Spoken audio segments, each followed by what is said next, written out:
Olá, eu sou o Luís Branco e esta é a edição de 20 de novembro do podcast quinzenal de notícias canábicas em português. O quadro 20 sai nos dias 4 e 20 de cada mês no esquerda.net e na tua aplicação de podcasts. Nesta edição falamos da reunião que juntou esta semana representantes de 5 governos europeus em Berlim, da proposta do governo checo para legalizar o autocultivo, do sucesso do projeto piloto dinamarquês da cannabis medicinal. Fazemos também o balanço dos referendos canábicos nos Estados Unidos, do aumento das vendas no Quebec e da inédita repressão policial à marcha da marijuana em Buenos Aires. Subscreve também os podcasts do esquerda.net, o Alta Voz com leituras longas de artigos, os Cantos da Casa com o melhor da música portuguesa, o Mais Esquerda com registros de debates e conferências, o Na Corda Bamba com entrevistas acerca das condições de trabalho no setor da cultura. E esta semana estreou o Fora de Órbita. Vamos ouvir a apresentação. O mundo parece estar fora de órbita. Alguém avisou que o capitalismo podia dar mau resultado e aí está a crise climática, o novo fascismo, a guerra. A atenção das pessoas é dos bens mais valiosos do mercado e para a disputar o ruído é total. Neste podcast haverá tempo para falar. A cada 2 semanas vamos abordar um tema diferente da situação internacional, protagonistas e contextos, sempre a partir da esquerda e recusando sermos satélites de qualquer ditador. Ele é o Jorge Costa, dirigente do Bloco de Esquerda e da equipa do esquerda.net. E ele é o Pedro Caldeira Rodrigues, tem 35 anos de jornalismo internacional no Público e na Lusa. O mundo pode estar fora de órbita, mas como diria António Guterres, nada disto veio do vazio. O primeiro episódio é sobre o genocídio na Palestina. Isto é o Fora de Órbita, um podcast de temas internacionais com Jorge Costa e Pedro Caldeira Rodrigues no esquerda.net. Então agora já sabem, Pedro Caldeira Rodrigues e Jorge Costa conversam quinzenalmente à quarta-feira. Subscreve já este Fora de Órbita. E agora vamos às notícias.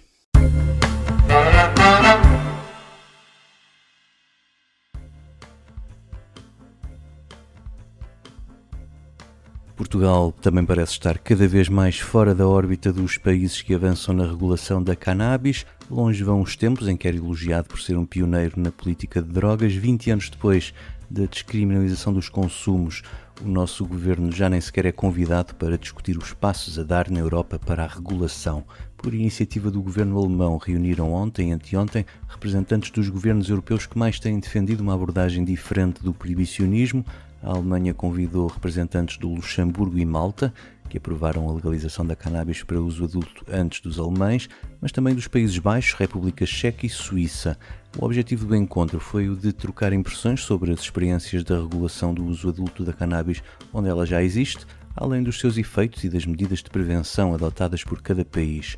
O responsável do governo alemão para as drogas e dependências, Burkhard Blinert, diz que a razão destes convites é estabelecer uma estreita relação de troca de experiências com os países que já estão a seguir ou pensam vir a seguir o mesmo caminho da regulação da cannabis, dado que agora são eles os pioneiros.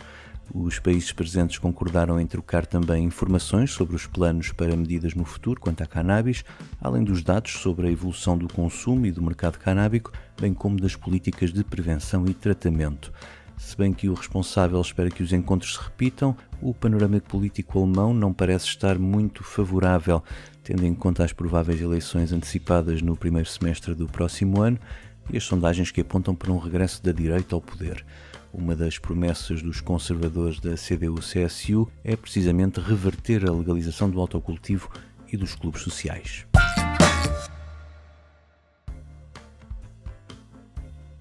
Na República Checa, o governo aprovou na semana passada um pacote legislativo de alterações ao Código Penal que aposta em penas alternativas à prisão para vários crimes, com ênfase no pagamento de multas. A proposta também inclui a legalização do autocultivo até 3 plantas para uso pessoal e a posse até de 50 gramas de cannabis na rua e 25 gramas em casa. Quem cultivar 4 ou 5 plantas em casa fica sujeito a multa e, mais do que isso, continua a ser crime. A proposta foi criticada pelo Partido Pirata pelo absurdo de legalizar o cultivo, mas não a colheita, alegando que as 3 plantas permitidas podem dar 300 gramas de cannabis, ultrapassando em muito o limite legal. Irá por isso propor a subida do limite da quantidade de posse de cannabis em casa para 900 gramas. A lei ainda irá a debate no Parlamento Checo e o governo quer tê-la em vigor até ao fim do mandato, que deve terminar no próximo verão. Ainda na Europa, a notícia da semana vem da Dinamarca, onde o governo decidiu tornar permanente o seu programa piloto de cannabis medicinal, iniciado em 2018 para grupos específicos de doentes, como as pessoas com esclerose múltipla, lesões da espinal medula, dores crónicas ou submetidas a quimioterapia. Os bons resultados já tinham alargado o programa em 2021 por mais 4 anos e ele abrange agora 1.800 doentes. Nesse mesmo ano foi legalizado o cultivo para fins terapêuticos na Dinamarca. Sofie Lode é a ministra que acumula as pastas do Interior e da Saúde e diz que os doentes estão a beneficiar do tratamento com a cannabis para reduzir a dor e as náuseas. O próximo passo é a discussão com os vários partidos sobre a concretização na lei desta transformação de um programa piloto com um fim marcado para o próximo ano numa política de cuidados de saúde a longo prazo com o uso da cannabis.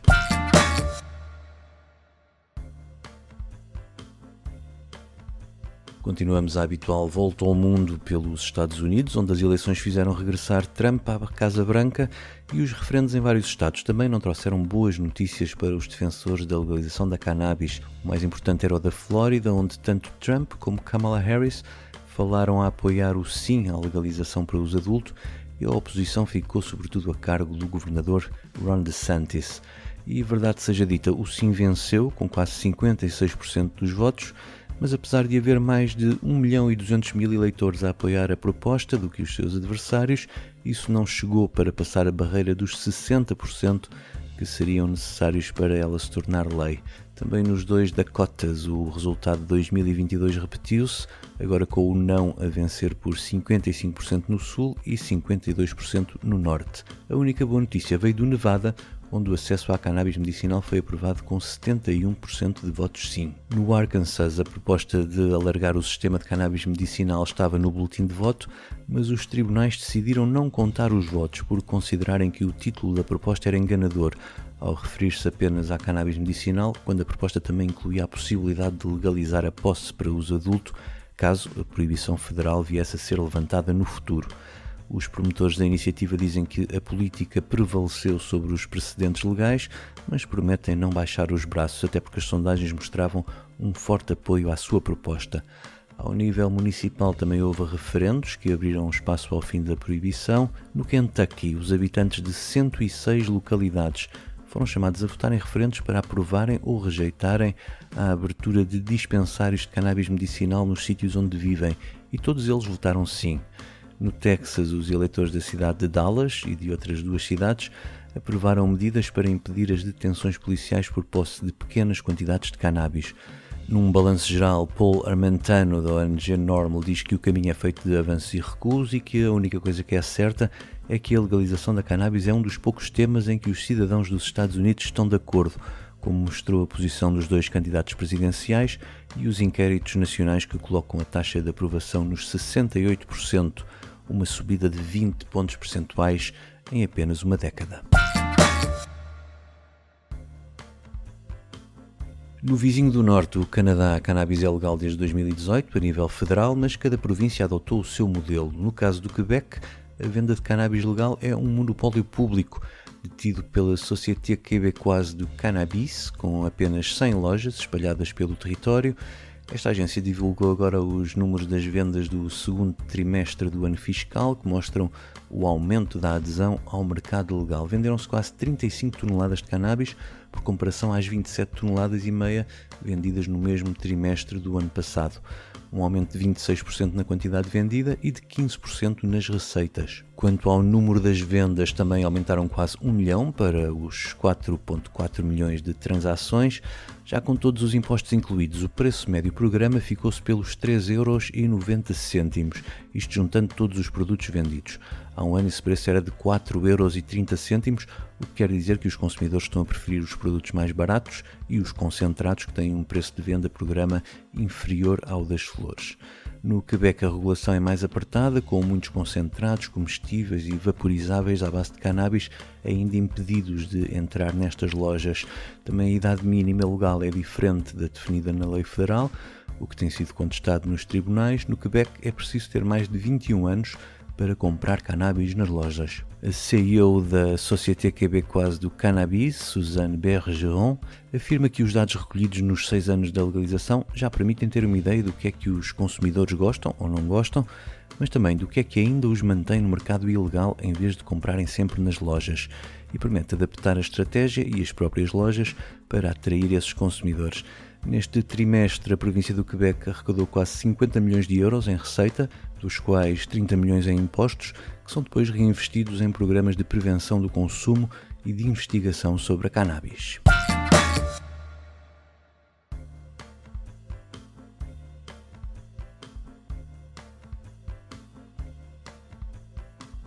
Agora vamos descer ao sul do continente americano, até Buenos Aires. Foi debaixo de um sol abrasador e com mais de 35 graus de temperatura que os ativistas pró-legalização tentaram celebrar na sexta-feira a Marcha da Marijuana na Praça do Congresso.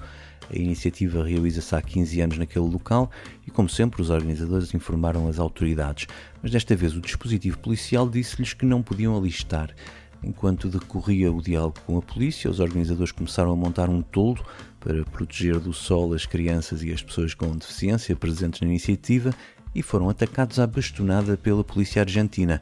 A concentração manteve-se, agora sob vigilância de um ainda mais forte dispositivo policial, e acabou por conseguir ligar os altifalantes para as intervenções previstas. Esta foi a primeira vez que a marcha canábica se viu atacada pela polícia, num sinal de repressão política a que o governo ultraliberal de Javier Milei tem habituado os argentinos que gostam de exercer a liberdade de manifestação. Outras marchas decorreram sem incidentes no resto do país para reclamar a liberdade dos cultivadores presos, exigir a despenalização e regulação da planta, mas também para protestar contra a paralisação do sistema de acesso legal à cannabis medicinal, o ReproCan, desde que Milei subiu ao poder, deixando mais de 130 mil doentes em lista de espera, alguns há quase 10 meses. No plano científico, vamos continuar na Argentina, onde um grupo de cientistas que já fez um ensaio clínico sobre o uso terapêutico da cannabis para tratar a dor crónica, que está ainda em fase de publicação de resultados, anunciou que vai avançar para um estudo sobre o uso de derivados canábicos como alternativa às benzodiazepinas, o psicofármaco mais receitado do mundo para doenças relacionadas com o sono, a ansiedade, as dores musculares e muitas outras. O problema deste medicamento é os efeitos secundários que provoca, a começar pela dependência física e passando pela sonolência e enjoos. Este projeto, encabeçado pela diretora de farmácia da província de Rio Negro, um organismo que depende do Ministério da Saúde local, conta também com investigadoras da principal instituição de investigação científica argentina, a CONICET. E assim chega ao fim esta edição do 4 e 20. Eu volto no dia 4. Até lá.